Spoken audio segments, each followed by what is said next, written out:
My name is Dr. Sharif from Allied Doctors, and thank you very much for watching some of my videos. Today I'll be talking about stroke. Yes, stroke, the silent killer. The reason why I call it the silent killer is because it's the second leading cause of death globally. That is a worrying statistic. Also, children are not left out of it. Children could have stroke. Stroke is very common because 1 in 4 people would have had a stroke at some point in their lifetime. There's still more to it. Every 2 seconds, one person somewhere around us in this world would have had a stroke. That is really worrying. So we really need to talk about recognizing stroke. We need to talk about how to prevent it, and hopefully this could help us fight this silent killer. Just to let you know, all the statistics I've quoted are prior to the pandemic. So what is stroke? Stroke happens when blood supply to the part of the brain is cut off, thus leading to weakness of that particular body the brain actually controls.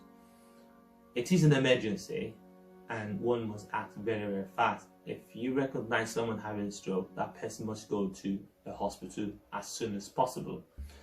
I'll be telling you more about actually recognizing the symptoms of stroke so you can act fast. So what are the symptoms of stroke? So basically, the person could be having weakness of the arm and leg. The person may struggle to actually lift the arm or leg, and that's actually a sign of stroke.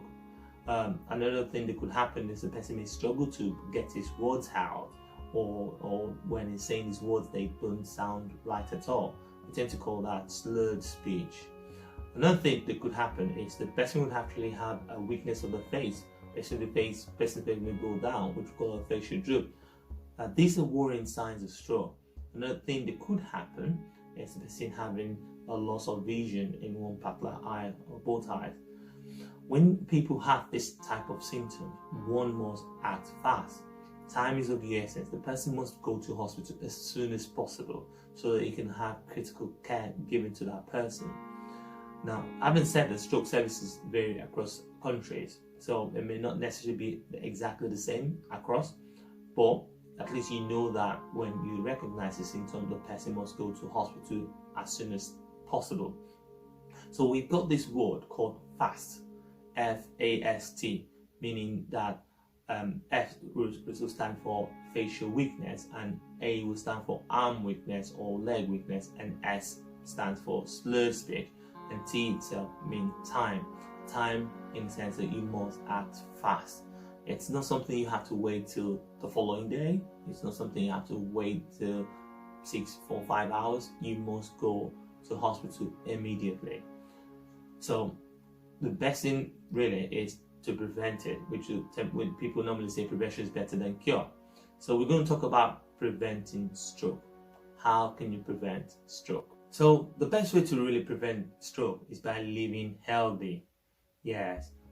When I say living healthy, I mean like eating good food, healthy food, fruits and vegetables. But very important, because they do help improve your blood pressure. They make sure your blood pressure don't really go high. Why? Because high blood pressure on its own is a leading factor to what could actually cause stroke. Another thing is smoking. So if you're smoking, you want to start smoking. If you're not smoking, you don't want to smoke, because smoking on its own could also be a high risk factor in causing stroke. Apart from that, it also causes other problems, which you already know, lung cancer and etc. Apart from that, exercise, regular exercise is very good. When you have regular exercise regularly, you're more likely to maintain good, healthy blood pressure. And like I said, having a high blood pressure would more likely make one have a stroke. And if you already have pre-existing conditions like high blood pressure or diabetes, you want to follow what I've just said about eating healthy foods, doing regular exercise. If you're smoking, you need to start smoking, and these things would actually help you. One other thing is alcohol. So with alcohol, the best thing really is to reduce the consumption, because if you drink lots of alcohol, there's also the possibility of having a stroke. The risk is there. So the recommended alcohol intake at the moment is 14 units per week, for both men and women. So 14 units will probably be like 6 pints of beer, or say roughly about 6 to 7 glasses of wine as well per week.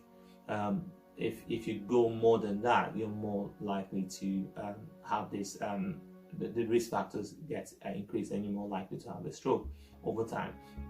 Well, the best thing really is to eliminate these risk factors. So if you can actually cut all these things, your chances are much better in actually reducing the strokes from happening in the first place. Your chances are better in having a good quality life. So I will stop here. I just wanted to let you know a few things about stroke.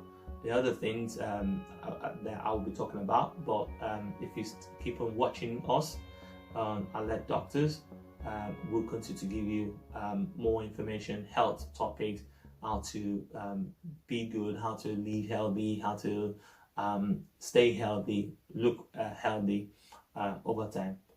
Thank you.